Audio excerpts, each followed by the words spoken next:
Hi, Job here with a heck of a collection of poems for you this time around. Gary Snyder's Pulitzer Prize winning Turtle Island. A wonderful collection of poems, of which Snyder has plenty. Mountain and Rivers Without End, Regarding Wave, Rip Rap, all wonderful books. And No Nature, the selected poems, wonderful book. But this is the one that won the Pulitzer, and there's just an amazing connection to the earth in these poems. And let's just get started, shall we? Gary, by the way, born in 1930, so he'll be 90. He was 90 then on his last birthday. He'll be 91 this year. Wow. The Dead by the Side of the Road. How did a great red-tailed hawk come to lie, all stiff and dry, on the shoulder of Interstate 5? Hear the sort of natural rhyme that went on. This is like not written as a rhyming poem. It's not metered. The lines aren't written like a rhyming poem, but hear that music in there. How did a great red-tailed hawk come to lie, all stiff and dry, on the shoulder of Interstate 5? Her wings for dance fans? Zach skinned a skunk with a crushed head, washed the pelt in gas. It hangs tanned in his tent. Fawn stew on Halloween. Hit by a truck on Highway 49. Offer cornmeal by the mouth, skin it out. Log trucks run on fossil fuel. I never saw a ringtail till I found one in the road. Case skinned it with the toenails, foot pads, nose, and whiskers on. It soaks in salt and water, sulfuric acid, pickle. She will be a pouch for magic tools. The doe was apparently shot lengthwise and through the flank, shoulder and out the flank, belly full of blood. Can save the other shoulder maybe if she didn't lie too long. Pray to their spirits, ask them to bless us, our ancient sisters' trails the roads were laid across, and kill them. Night shining eyes, the dead by the side of the road. I've heard Gary tell a story where he was about to leave from his home and go to a reading, and it was quite a long way to go. And just as he was getting ready to go, the monks from the Buddhist temple down the road brought him a roadkill deer because they knew he was a Buddhist who ate meat and that he knew how to dress these things out. So he had to stop and dress out the deer before he left. This is The Great Mother. I love this poem.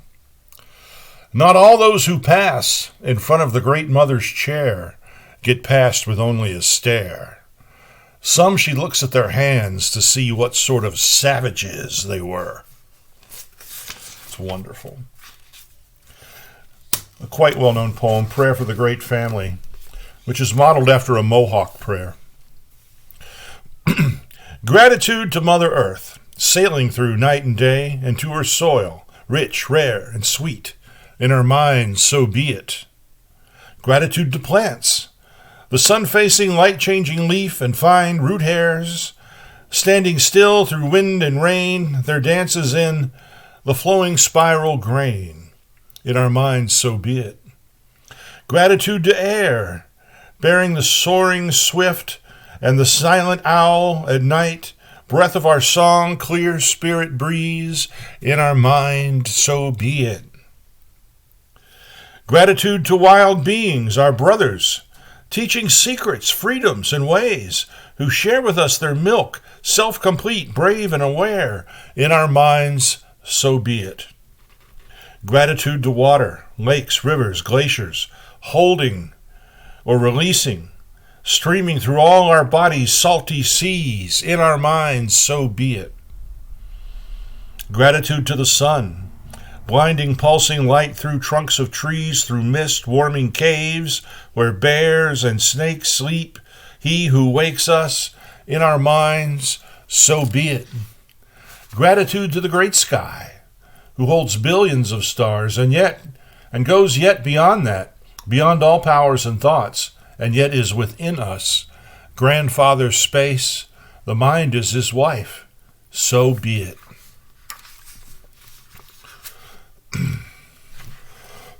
Excuse me.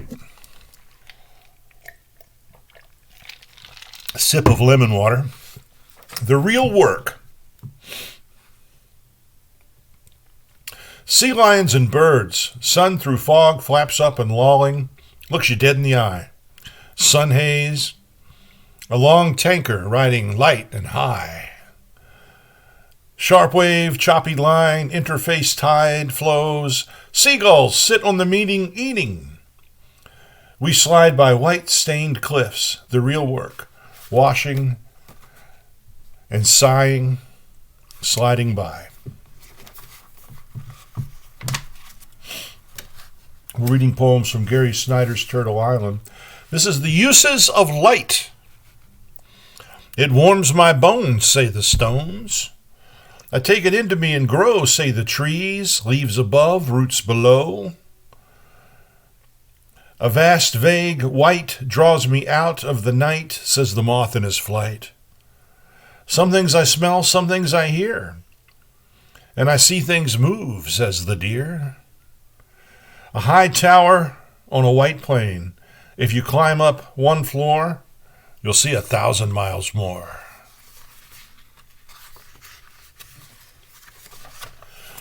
One of my favorite poems ever is Why Log Truck Drivers Rise Earlier Than Students of Zen.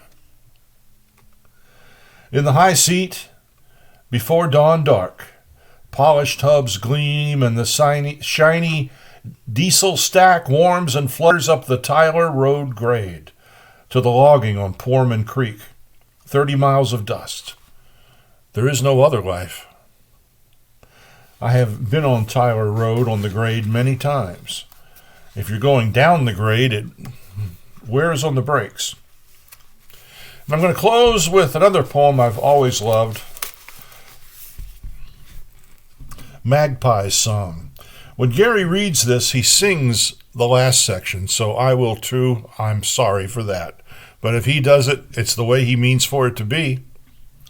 Magpies Song. 6 a.m. Set down on excavation gravel by Juniper and Desert, SP tracks, Interstate 80 not far off. Between trucks, coyotes, maybe 3, howling and yapping from a rise. Magpie on a bough tipped his head and said, "Here in the mine, brother, turquoise blue. I wouldn't fool you, smell the breeze. It came through all the trees, no need to fear what's ahead. Snow up on the hills west will be there every year, be at rest. A feather on the ground, the wind sound. Here in the mind, brother, turquoise blue." Magpie Song. Gary Snyder's Turtle Island. If you want to support a writer, if you want to do something nice for Gary for writing this wonderful book, go out and buy yourself a copy. It's the best way to support a writer. For the city of Davis, I am Job. I'm not the city of Davis for Job. Let's get that straight right now. I'll see you next time.